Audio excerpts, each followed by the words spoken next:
Okay, after I got back from Vietnam, I was stationed at Camp Geiger. We had very little to do for us to do there. There was a place just off base on 17 called Wavy Mabe's place. M-A-B-E was the name of it. It was bright blue, I can remember that. The reason we liked this place, it was right next door to a drive-in theater that showed nudie flicks. And we would get our beer and sit out in the back parking lot and watch. We couldn't hear what was going on, but we didn't need to. Anyway, we drank one day until we were short of funds and we needed money. And there was no money, but there were 15 or 20 of us there. We had no money. But we took up a collection and had just maybe a little over $5 between us. And somebody came in Wavy's place and said, there's a carnival going on just down the road. If you've ever been to some of these country carnivals, there's games that you play. Everything goes. Yeah, throwing balls at puppets and, knocking over bottles and all this other stuff. And some of you may or may not be familiar with some of the games that went on, but I was the designated most sober one there. And that was not a real test. It was just I was designated. But anyway, we walked to the carnival, or road. I don't know how we got there, but we got to the carnival. And all these games and rides and everything.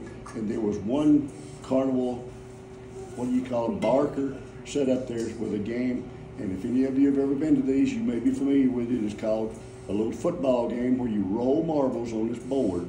And each little hole that the marble falls into has a number below it. And the object is to get 100 yards and win $100. And it was $1 a roll. And I said, how can you lose? There's no way you can lose this game. You're going to get a yard every time. So I said, it may take you 30 rolls, but you're going to come out all right.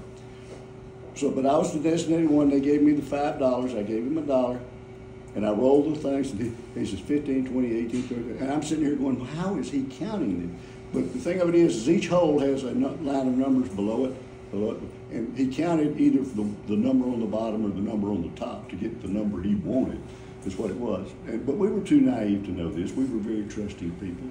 We were drunk. He rolled, and he said, 65 yards on the first roll. That's unheard of. Impossible. He said, you'll get it next roll. And I was just as happy as I could be. We were going to have $100. We were going to have beer. I rolled those marbles the second time, 20 yards, that's 85 yards. And I don't know how he's counting this fast. I can't figure it out. But 85 yards, surely you're going to third roll, here we go. 5 yards. Now you only need 10 more yards. You got I had $2 more. 2 more rolls, 10 more yards. You can do this. Roll the dice. Roll the marbles, minus 15. I said, where did that come from? He said, you got sacked. But anyway, he said, one more roll. I said, surely you get it on this side roll. 96 yards you got, but I'm out of money. He says, look, I'll tell you what I'll do. He says, I'm not supposed to do this, but I'm going to hold that 96 yards for you. You go get some more money and come back and bring it. And we'll let you keep rolling at 96 yards. Don't tell my boss I'm doing this. I said, no, sir. He was the nicest man I ever met. He was going to hold that 96 yards. So we went off to find another Marine who would loan us a few dollars so that we could finish getting this football game over with. And we'd pay them back double whatever they gave up. But anyway, somehow or another, we forgot what we were doing. There was things to see and whatever. But we came to this cage, and there was this sign out front that said, fight the gorilla. $5 just for getting in the ring with him, $20 if you knock him down. And I'm, again, designated the most sober, intelligent Marine there. Everybody voted that I needed to go in the cage with the gorilla. And you sure they didn't vote? They didn't want to go in. Essentially, that's what it was. Ease is the dumb one, send him in. But anyway, I said, okay, I'll do it. And this cage had a little room on one end made out of wood, but the rest of it was all bars. And there was a wooden floor, and there were bars all around and bars across the top. And I walked up to the guy and says, I want to fight the gorilla. I'm a Marine. I said, I won't just knock him down. I'll skin him. I'm ready to go. But the guy said, okay, so sign here. And I said, what's this? And he says, it absolves us of all indemnities. And I said, what does that mean? He says, if the gorilla kills you, we're not responsible. And I backed up a little bit and I said, I don't know if I want this $20. I said, how big is this gorilla? And he showed me a picture of this big silverback that, you know, they're big. But I said, no, I don't think it's worth it. He kind of laughed and he said, come with me. And he took me around the back of the little box on the end of the cage, and there's this little monkey in there. Now, he was a gorilla. He wasn't a chimpanzee or anything like that. He was a genuine gorilla, but he was a baby. He was only about this tall. And he looked kind of skinny to me. I thought, you know, I could whoop this gorilla. And he said, sign it. And if you get in there with him, he says, we'll give you a certificate that says you fought the gorilla. I thought, well, you know, that's worth something. Bear Bryant got named Bear Bryant. I said, I'll be forever known as Gorilla Easley. And I can live with that. I'll be a football coach at Alabama. I'll be all right. But anyway, I signed the paper, climbed up in the cage, and I said, can this gorilla bite? And they said, no, we put a muzzle on it. Don't worry about that. Everything's safe. I said, okay. And this cage, there's all these Marines gathered around. And I don't know where they got the admission fee, 50 cents a piece, to watch this thing, but they may have just threatened the guy, I don't know, but they got in to see it. And there's all these Marines sitting around, and I had all the confidence in the world I was going to beat this gorilla.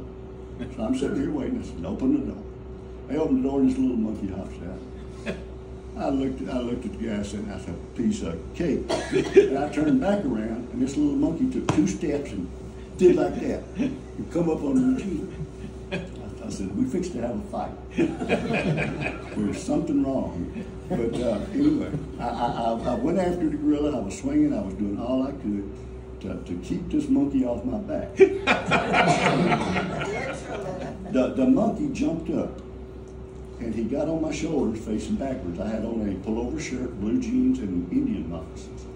And he stood on my shoulders facing backwards, reached down, grabbed my shirt, pulled it up over my head, and I was a Congo drum.